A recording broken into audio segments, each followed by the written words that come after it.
Praise the lord. అందరికీ ఈ దినము దేవుడి వాగ్దానం. యోహాను వ్రాసిన 2వ పత్రిక 4వ వచనము. తండ్రి వలన మనము ఆజ్ఞను పొందిన ప్రకారము అందరూ సత్యమును అనుసరించి నడుచుచుండుట కనుగొని బహుగా సంతోషించుచున్నాను. హల్లెలూయా. దేవుడి మాట అంటున్నాడు, తండ్రి వలన మనము ఆజ్ఞను పొందిన ప్రకారము. తండ్రి వలన మనము ఏ ఆజ్ఞను పొంది ఉన్నాం? ఆ పొందిన ప్రకారము నీ పిల్లలలో కొందరు సత్యమును అనుసరించి నడుచుచుండుట కనుగొని బహుగా సంతోషించుచున్నాను అని అంటున్నాడు. సత్యములో అని అంటున్నాడు. యోహాను సువార్త 17వ అధ్యాయం 17వ వచనంలో దేవుడి వాక్యం సెలవిస్తుంది, సత్యమందు వారిని ప్రతిష్ఠ చేయము, నీ వాక్యమే సత్యము అంటుంది. నీ పిల్లలు సత్యమును అనుసరించి నడుచుచుండుట నన్ను బహుగా సంతోషపరుచున్నది. నీ పిల్లలు దేవుడి వాక్యాన్ని అనుసరించి నడుచుండుట నన్ను చాలా సంతోషపరుచున్నది. నీ ప్రియులు దేవుడి వాక్య మూలముగా జీవించుట నన్ను ఎంతో సంతోషపరచుచున్నది.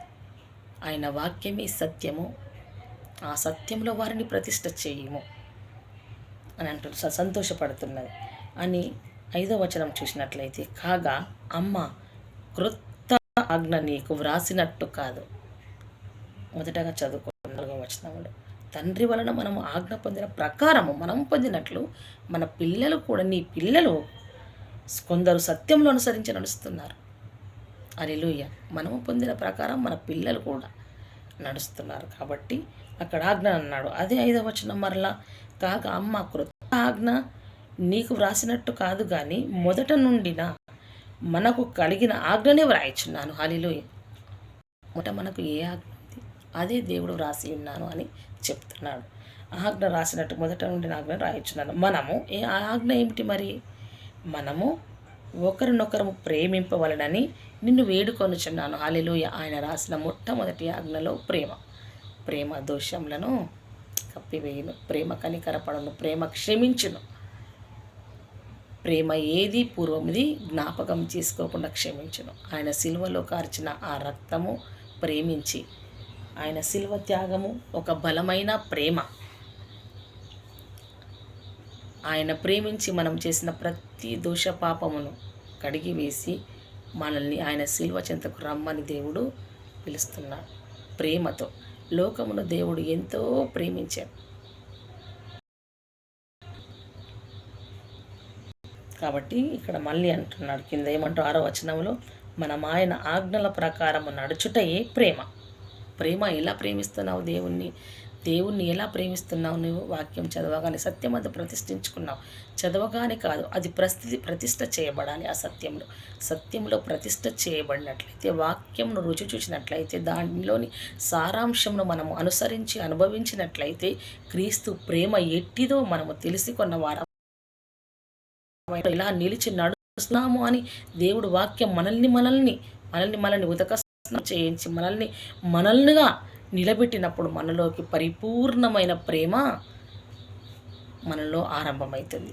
పరిపూర్ణమైన ప్రేమలో నడిపిస్తాడు దేవుడు. అప్పుడు మనల్ని వాక్యం బలముగా మనలో నాటింపబడినట్లయితే, ఆయన మొట్టమొదటగా మనకిచ్చిన ఆజ్ఞను మనం వెతకగల వారమై ఉంటున్నాం. ఎట్టి పరిస్థితిలో ఉన్నను, ఏ స్థితిలో ఉన్నను, మనము లోకమును దేవుడు ఎట్టిగా ప్రేమించాడు. మనము క్రియల మూలముగా దేవుణ్ణి ఎరిగిన వారమై ఇతరులకు మన ప్రేమ పంచిన వారమై ఉంటున్నాం. ఇక్కడ అంటున్నాడు, మనం ఆయన ఆజ్ఞల ప్రకారము నడుచుటయే ప్రేమ. ఆ ప్రేమ ఎన్నో విధాలుగా ఉంది. మనం వివరించుకున్నట్లయితే ఎన్నో విధాలుగా ఉంది ఆ ప్రేమ. మీరు మొదట నుండి వినిన ప్రకారము ప్రేమలో నడుచుకొనవలనని అనున్నదియే ఆ ఆజ్ఞ. మొదట ఏ రీతిగా ఉంది? మీరు మొదట నుండి వినిన ప్రకారం, మొదట నుండి ఏం వింటున్నాం? ప్రేమలో నడుచుకొనవలనను అన్నదే ఆ ఆజ్ఞ. ఆ ఆజ్ఞ గురించి మనం వింటున్నాం మొదట నుండి. అది చేయుటయే దేవుని ఆజ్ఞ అని దేవుడు సెలవిస్తున్నాడు.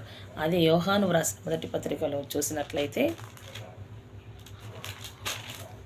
4వ అధ్యాయము 7వ వచనము, ఒకనొకడు ప్రేమింతుము, ఏలయనగా ప్రేమ దేవుని కలుగుచున్నది. హల్లెలూయా. ఎవరి మూలముగా కలిగింది? దేవుడి మూలంగా. ఆయన వాక్యమే సత్యం. దేవుడి వాక్యం, వాక్యమే దేవుడు అయినాడు. కాబట్టి దేవుడి వాక్యమును తనను నమ్మినట్ల ఎడల మనము అనుసరించిన ఎడల అనుసరించాలి, అనుభవించాలి. దేవుడి వాక్యాన్ని అనుభవించి అనుసరించిన ఎడల ఆయన ప్రేమ ఏంటిదో మనం తెలుసుకున్న వారం అంటున్నాం. ఆ ప్రేమను ఇతరులకు పంచువారం అంటున్నాం. బంధకాలలో, బాధల్లో, వేదనలో, దుఃఖంలో ఉన్నవారిని, ఒంటరితనంలో ఉన్నవారిని ఆదరించేది దేవుడు వాక్యము. ఆ సత్యమైన ఆ ప్రేమ మనకి ఉండునై ఉంటున్నది.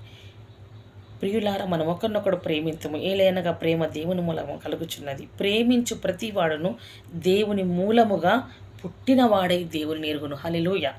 ప్రేమించు ప్రతి వాడును ఎవరి మూలముగా పుట్టినవాడట? దేవాది దేవుడి మూలముగా పుట్టినవాడట. సత్య ప్రేమలు మనలో నిలిచి ఉండాలి. అదే యోహాను వ్రాసిన 2వ పత్రికలో ఒక మాట అంటాడు ఇక్కడ. ఏమని? 3వ వచనంలో, సత్య ప్రేమలు మనయందుండగా తండ్రి అయిన దేవుని యొద్ద నుండి, తండ్రి యొక్క కుమారుడగు యేసుక్రీస్తు యుద్ధ నుండి కృపయు కనికరమును సమాధానమును మనకు తోడగుతాయంటావి. సత్యప్రేమను, దేవుడి వాక్యము, దేవుడి ప్రేమ మనలో నిలిచి ఉన్నప్పుడు మనకి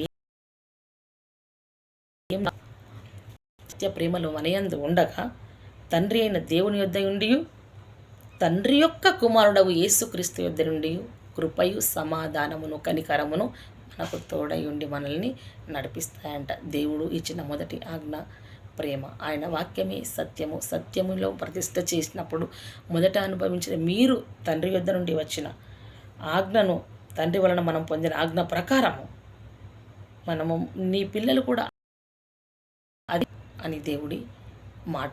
ఈ మాటలు మనందరి ఆత్మల నిమిత్తము దేవుడు దీవించి ఆశీర్వదించునుగాక. Praise the lord. ఆమేన్.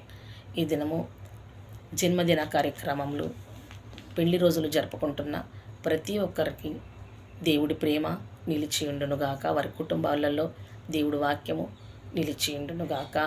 ఆమేన్. ఈ దినం నాడు ఉపవాస ప్రార్థనలో పాల్గొంటున్న ప్రతి వారిని దేవుడు వాక్యం అందు దేవుడు నడిపించి వారిని, వారి జీవితాలను దేవుడి అందు ప్రతిష్ఠ చేయునుగాక. ఆమేన్. Praise the lord.